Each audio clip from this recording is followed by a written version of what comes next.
আমরা কি পেলাম? আমরা পেলাম আমাদের সহকর্মী আসাদুজ্জামান তুহিনের লাশ। যেখানে সাংবাদিকদের দেখলে অপরাধীদের গলা শুকিয়ে যাওয়ার কথা, সেখানে চাপাতিতে কুপিয়ে আঙ্গুল তুলিয়ে বলে সাবধান। তার মাথায় একটি পানির বোতল পড়ার পর কি তুলকালাম কাণ্ড। বিচারহীনতার এই বাংলাদেশ, আমাদের একজন স্বরাষ্ট্রমন্ত্রী আছেন, কিছু হইলে বলেন চিরুনি অভিযান চালানো হবে, চিরুনির মধ্যে তার এগুলো ধরা পড়ে না। ইউএফটি ফার্স্টের সাথে ট্রেড করুন যে কোনো জায়গা থেকে। ক্যাম্পাসে ক্লাসের ফাঁকে, ঢাকার জ্যামে বসে কিংবা ঘরে বসে ট্রেডিং এখন হাতের মুঠোয়। তাই ট্রেড করুন যখন খুশি, যেখানে খুশি। রাষ্ট্রের নাগরিক হত্যা হচ্ছে, তার মন্ত্রণালয় দিনে তার সহকর্মীরা হত্যার শিকার হচ্ছে। সে এখনো পর্যন্ত এই বিষয়ে স্পষ্ট কোনো কথা বলেনি। সরকারের পক্ষ থেকে এখন পর্যন্ত স্পষ্ট তার বিষয়ে, এই হত্যাকাণ্ডের বিষয়ে কোনো ধরনের বিবৃতি আসেনি। আমরা স্পষ্ট বলতে চাই, সরকারে যারা আছেন, সাংবাদিক নেতৃবৃন্দ যারা রয়েছেন, তারা এই বিষয়টি অবশ্যই সুরাহা করবেন। প্রধানত তুহিনের পরিবার এবং তার সন্তানদের সকল দায় দায়িত্ব রাষ্ট্রকে দিতে হবে।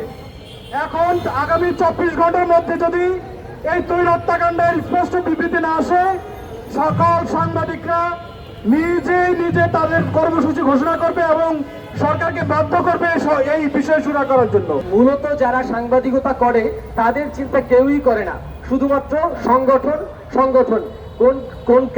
কোন ক্লাবের সভাপতি, তারা কিভাবে সাংবাদিকদেরকে নিষ্পেষিত করবে, তারা কিভাবে বড় বড় গ্রুপগুলোতে দখলদারিত্ব করবে, সেই চিন্তায় থাকে। কিন্তু প্রকৃতপক্ষে যারা সাংবাদিক, তাদের জন্য আগেও কোনো কিছু করা হচ্ছে না, এখনো করা হয় না। আমরা চাই বর্তমান যারা তথ্য মন্ত্রণালয়ের দায়িত্বে আছেন, তিনি শুধু কথার ফুলঝুরি না, বাস্তবিক পক্ষে সংস্কার করে যাবেন। আপনারা আমাদেরকে যতই হত্যা করবেন, যতই নিপীড়ন করবেন, যতই গুলি করবেন, সাংবাদিকদের কলম অতীতে থেমে থাকেনি, ভবিষ্যতে থামবে না। আমাদের কলম চলবেই। রাজনৈতিক দলগুলোর প্রতি আহ্বান জানাতে চাই, নতুন বাংলাদেশের বিনির্মাণের যে মানুষের প্রত্যাশা, সেই প্রত্যাশা পূরণের জন্য নতুন রাজনীতি করুন, নতুন বন্দোবস্ত তৈরি করুন। শুধু কথায় ফুলঝুরি করলে হবে না। সর্বশেষ বলতে চাই, গাজীপুরের প্রশাসন, বাসন থানার ওসি এই ঘটনাটা এড়াতে পারেন না। আগামী 24 ঘন্টার মধ্যে সিসিটিভির ফুটেজ দেখে এই সন্ত্রাসীদেরকে আইনের আওতায় এনে দ্রুত বিচার নিশ্চিত করতে হবে। আমরা দেখেছি মাগুরার সেই আসিয়ার 1 মাসের মধ্যে বিচার হয়েছিল। এই সিসিটিভির ফুটেজ দেখে যারা চিহ্নিত, তারা যে দলের হোক, তারা বিএনপি হতে পারে, জামাত হতে পারে, এনসিপি হতে পারে, ইসলামী আন্দোলন হতে পারে, সেদিকে আমাদের কোনো লক্ষ্য নেই। আমাদের এত মানুষ জীবন দিল, তারপরও আমাদের সাংবাদিকদের অধিকারের জন্য সাংবাদিকদের উপরে নির্বিচারে কুপিয়ে প্রকাশ্যে হত্যা করা হলো। রাষ্ট্র কি করছে, প্রশাসন কি করছে, এটা আমরা প্রশ্ন রাখতে চাই। এবং যাকে হত্যা করা হয়েছে প্রকাশ্যে, আমরা দেখি যে একটা কাকও যদি অসুস্থ হয়ে পড়ে বা বিপদে পড়ে, চারিদিক থেকে কাকগুলো কি করে, তাকে বাঁচানোর জন্য ছুটে আসে। কিন্তু আমরা সেখানে দেখেছি যে প্রকাশ্যে আমাদের ভাইকে মারা হলো, ভিডিও আছে, কিন্তু এখানে কেউ তাকে সাহায্য করার জন্য এগিয়ে আসলো না। এমন রাষ্ট্র কিন্তু আমরা চাইনি। আজকে অন্তর্বর্তী সরকারের 1 বছর পূর্তি হলো। আমরা কি পেলাম?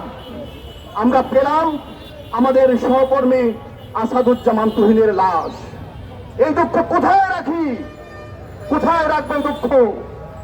গণঅভ্যুত্থানের আন্দোলনের সময় আমাদের 6 জন সাংবাদিক শহীদ হয়েছেন, প্রাণ দিয়েছেন।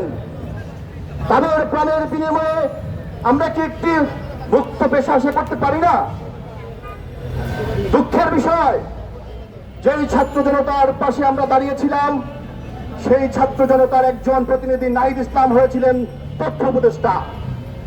তিনি গণমাধ্যম সংস্কার কমিশন করেছিলেন, কিন্তু সেটি আলোর মুখ দেখেনি।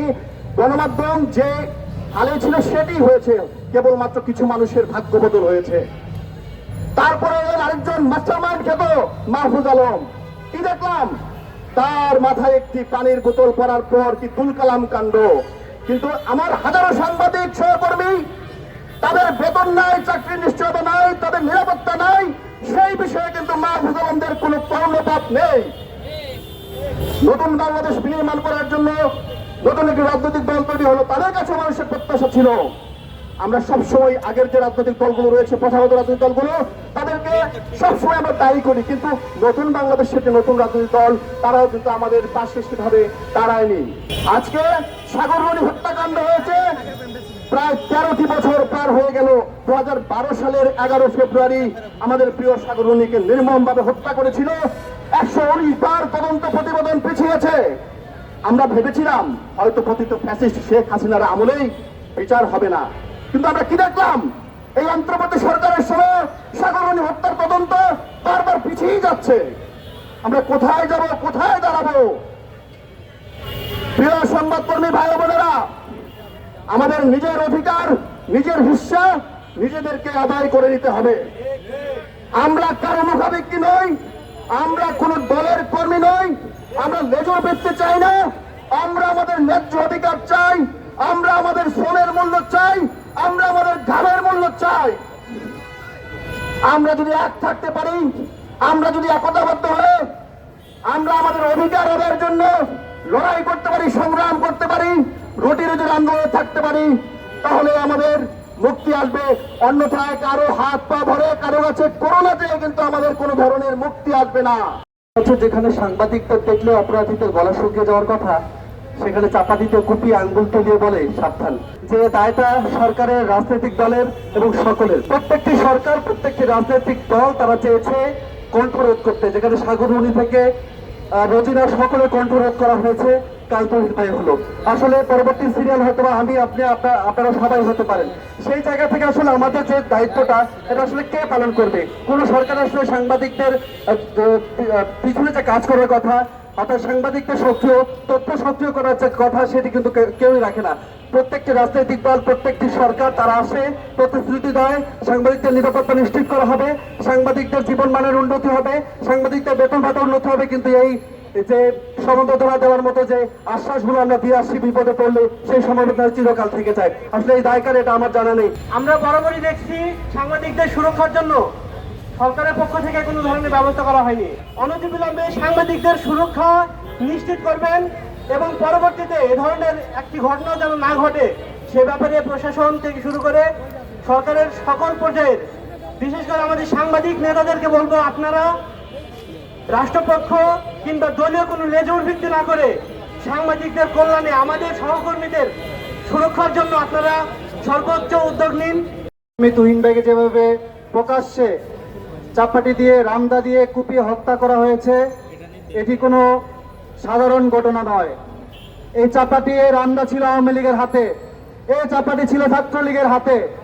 24-এর গণঅভ্যুত্থানের পরে যদি এই চাপাটি আমাদেরকে দেখতে হয়, এই চাপাটির আঘাতে যদি আমাদের সাংবাদিকদের হত্যা করা হয়, তাহলে আমাদের কোনো জায়গা থাকে না। আওয়ামী লীগের সময় আমাদের সাগররণী হত্যাকাণ্ড ঘটেছে, আজ 1 যুগ পার হয়ে গেছে, তারপরে কোনো সুরাহা হয়নি। একের পর এক সাংবাদিক হত্যা, একের পর এক কোনো সাংবাদিক হত্যার বিচার বাংলাদেশে হচ্ছে না।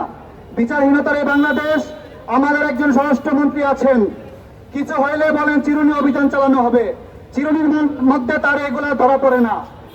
সে খুঁজে খুঁজে আওয়ামী লীগ শুধু কেন খুঁজবে? খুঁজতে হবে সন্ত্রাসীদের, খুঁজতে হবে চাঁদাবাজদের, যারা হত্যাকাণ্ড ঘটেছে তাদেরকে খুঁজতে হবে। গাজীপুরে যে থানার মধ্যে মামলা হয়েছে, 5 জনকে গ্রেফতার করেছে পুলিশ। সে 5 জন কারা, এখন পর্যন্ত তাদের পরিচয় দিচ্ছে না। কেন তাদের পরিচয় গোপন রাখা হচ্ছে? কেন তাদের পরিচয় গোপন রাখা হবে রাষ্ট্রের মধ্যে, তা আমাদের সামনে প্রকাশ করতে হবে। কোন সন্ত্রাসীর পরিচয় গোপন রাখার এখতিয়ারে পুলিশের থাকতে পারে না, এই রাষ্ট্রের থাকতে পারে না। আমরা একের পর এক বিচারহীনতা দেখছি, আমরা একের পর দাবি করে যাচ্ছি। আমাদের অনেক সিনিয়র আছে, ঢাকা সাংবাদিক ইউনিয়ন আমাদের পিছনে, বাংলাদেশ ফেডারেল সাংবাদিক union, press club, Dhaka reporter সিরিটি, একটি সংগঠনের বিবৃতি দেন, মাঠে নামেনি। তারা কেন এখন পর্যন্ত কোনো কথা বলছে না? এর পিছনে আমাদেরকে কারণ দেখতে হবে। যদি আপনারা মাঠে নামতে না পারেন, তাহলে আপনারা দায়িত্ব ছেড়ে দেন। ছাত্র জনতা যেভাবে 24-এর অভ্যুত্থান ঘটিয়েছে, এই ছাত্র জনতা একইভাবে সকল সন্ত্রাসীদের নাম সবকিছু প্রকাশ করে নেবে ইনশাল্লাহ। আমরা একটি দাবি রেখে যাই, সর্বশেষ আমাদের তুহিন ভাইয়ের পরিবারের দায়িত্ব এই সরকারকে গ্রহণ করতে হবে। যদি এই সরকার গ্রহণ না করেন, তাহলে কিভাবে দাবি আদায় করে নিতে হয় সেটাও আমরা দেখে নিব। ইউএফটি ফার্স্টের সাথে ট্রেড করুন যে কোনো জায়গা থেকে। ক্যাম্পাসে ক্লাসের ফাঁকে, ঢাকার জ্যামে বসে কিংবা ঘরে বসে, ট্রেডিং এখন হাতের মুঠোয়। তাই ট্রেড করুন যখন খুশি, যেখানে খুশি।